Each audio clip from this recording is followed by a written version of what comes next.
ప్రాచీన గ్రంథాలలో ఏనాడో చెప్పారు. భర్త ఉన్నవాళ్ళు వెండి గాజులు వేసుకోకూడదు, గుర్తుపెట్టుకోండి. మట్టి గాజులు లేదా శక్తి ఉన్నవాళ్ళు బంగారు గాజులు తొడుక్కోవడం మంచిది. ఇక 6వది నల్లపూసలు. మాంగళ్యాన్ని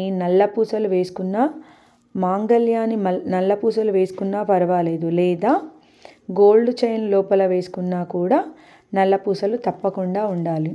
స్త్రీలు ఎవరైనా వాయనంలో పసుపు కుంకుమలు ఇస్తే తప్పకుండా వాళ్ళు మొదట మాంగళ్యానికి పెట్టి పసుపు కుంకుమ కళ్ళకు అద్దుకొని లోపల వేసుకొని తర్వాత పెట్టుకోవాలి.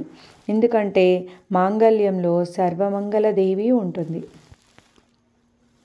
ఎప్పుడూ కూడా స్త్రీలను అమ్మవారు రక్షిస్తూనే ఉంటుంది. దీర్ఘ సుమంగలిగా ఉండాలని దీవిస్తుంది.